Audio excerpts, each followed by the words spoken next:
So I wanted to get on and talk about the brand story a little bit. I am going to have a more professional one done by In a Snap Photography. We're going to do a more professional setting video for it. But for now, as a filler, because we all know the struggle of money and timing, right? That I'm going to do this video. Just a short little snippet. So our brand story is that when I was 18 years old, I had kind of this dream that I wanted to own my own shop. And that came from working at my aunt's store. She had her own shop. She started in like little craft markets where she did a lot of her own crafts.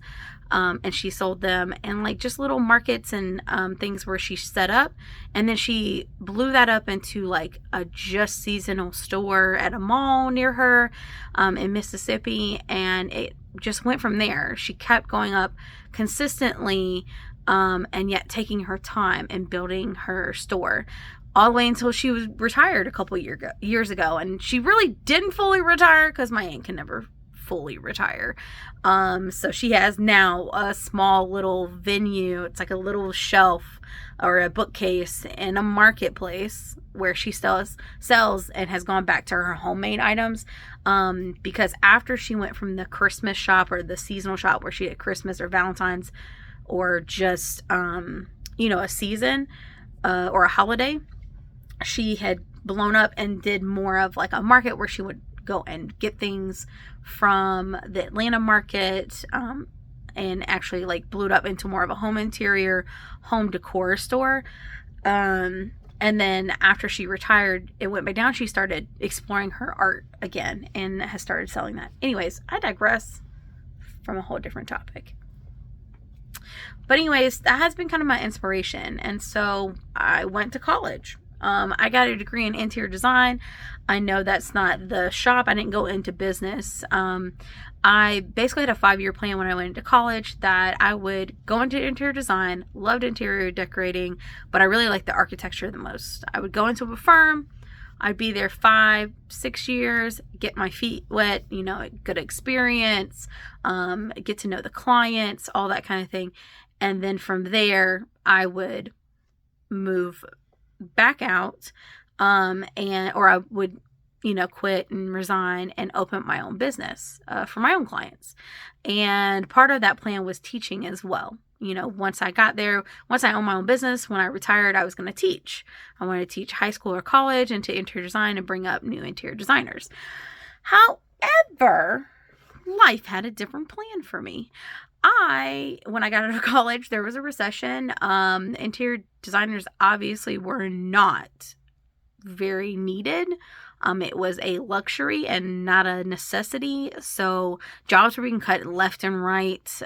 We had basically entry-level jobs. You had to have over 5-10 years experience. They wanted seniors in entry-level jobs. They were firing seniors because it was too much money to pay them, and then they would rehire them as an entry-level job. So getting even an internship was like, not gonna cut it, right? I'd have money because all the internships were like, you can do an internship, and the experience was the pay. And I was like, no.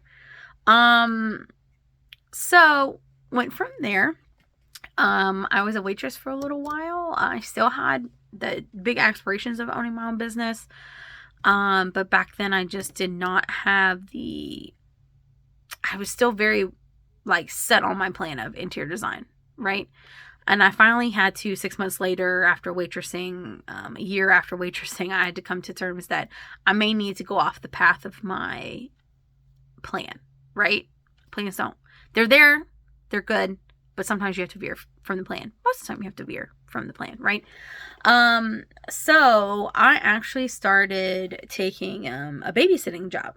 And from there, I went on to care.com, and I got hired by a company, like a daycare company, and worked in like the baby room, the 2-year-old room, the 3-year-old room, and then kind of worked my way up from there. I decided teaching that I was going to do in retirement has now become my plan, right? So then I started teaching pre-K, taught pre-K for a year, got my license, went up to elementary, taught there for 4 years. Middle school, I've been there for 2 years now. So now Currently, I am a middle school teacher. I am on my 3rd year at my middle school. Hopefully going to move up to high school at some point. That is an aspiration and goal of mine. And in those students, I have found that like rejuvenating quality to making my own business again. I have taught them certain like business techniques. I've had friends that I've made that are in business and marketing, and it has really inspired me to instill that in my students. I always had a little bit of it, but now I incorporate it into their lessons as a business, and that has helped me really kind of stay consistent. I have always had like little small businesses here and there, not LLCs or a sole proprietorship or even having an EIN number, right? It was all these, like, I was a photographer for a little while. I made money that way when I was out of college. I did photography for friends and weddings and engagements and families and all that kind of stuff. And then I stopped doing that. And then I was doing, because I wasn't being consistent and it just kind of fell off. I still do photography for fun, but it's not like a consistent thing for business, right? So then I moved on to like doing interior design, and I had gotten a couple of my mom's friends and was helping them do their kitchen and all this other stuff. And then that kind of fell off. I never really like pursued it much. Because all of it was while I was working another job. And that's the big kicker. Like, I needed to find something sustainable for me and my ideals, and still give me the creativity outlet, and still give me that passion of owning my own business to really keep it consistent and keep going. Photography was my passion, and I could make the appointments, I could take pictures all day long. But when it came to editing, I could not get them done on time. It was the same with the interior design thing, is that it just, on my own, it did not work out because the clientele, I didn't have enough clientele. But just like having to do that and a separate job was too much time for me, for my brain. Too much activity, too many tasks to really, for my ADHD to get a hold of. And then I didn't know I was dealing with ADHD. I do now. So of course I have better like skills and techniques, to help me with that. So I am teaching and doing this, but I have found that, and then I started doing resin. Sorry to go off, but then I started doing resin and doing that. So sold a lot, did well for a little while. Once again, was inconsistent because it was too much to keep up with, especially with teaching. Teaching is like a 48-27 job. Okay. It's 48 hours, 27 days of the week kind of job, right? And especially with the way I was running my classes, I was like there from 6 a.m. to like 9 p.m. I was doing art shows and trying to go to kids' games and all this other stuff. And I've just had to put boundaries in certain places. And so now that I have my boundaries set of like what I'm going to do for work and what I'm not going to do, due to like, you don't pay me outside of those set hours, I'm going to stay for a little bit because I want to do stuff for the kids, but I put a timer on now. And so now it's a lot more sustainable for me to have a small business on the side because I set timers. I make tasks for myself. It's part of the techniques I've learned for my brain, like to keep on task and stay consistent, is really doing those things for myself. So I've moved to cups, not only because of the time and just the hassle that resin is, but because of the safety reasons too. Like, I was having some health issues with the resin, even with a respirator and all the protection. I was still having problems. I noticed like with my breathing, and I was getting a lot more like sinus infections and things like that I wasn't getting before. And on top of that, like, I've always been a very like environmentally conscious person. Not super like some people, but I've been trying to go that way more. Because I love animals, I love the environment, I love the outside, and I want to take care of it. So I just decided it really did not fit my brand of my person, of my soul, right?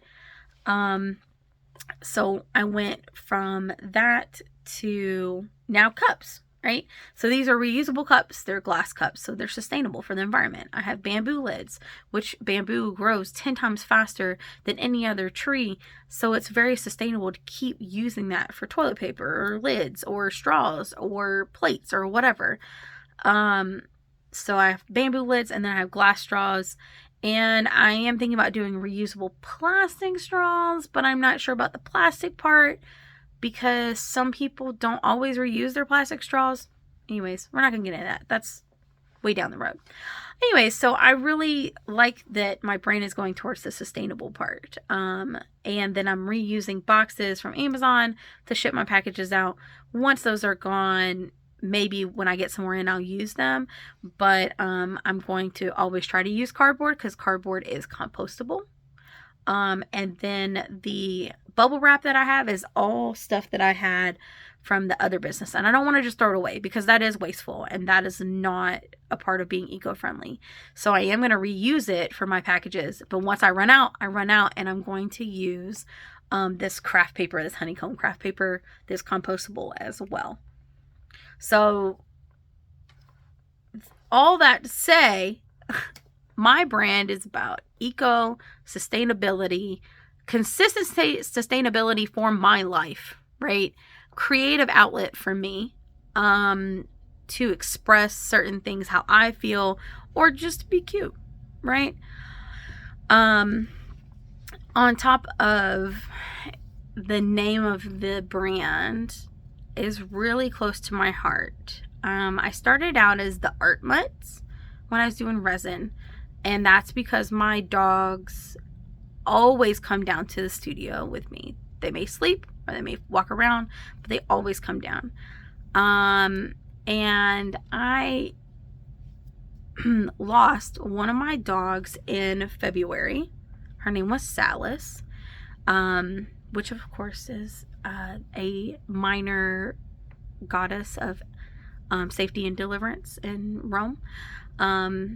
And she was my soulmate. She was everything to me. And it was a tragic loss, and we were not ready for it. She was very young. She was 7. And unfortunately, she had a disc disease I didn't even know dogs could get. And we tried everything. We took her to Auburn.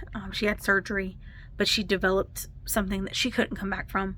And we decided the humane thing was to put her down, right? So, her nickname was the Grumble Pig. My husband even made up a whole song, and I will have to share that with you at some point. And so I decided to honor her because she loved coming down when I was making art. She loved me. She followed me everywhere, and I loved her. So in honor of her, I decided that I wanted to change my shop name, especially when I made it official. So we are now the Grumble Pig Art Shop in honor of her.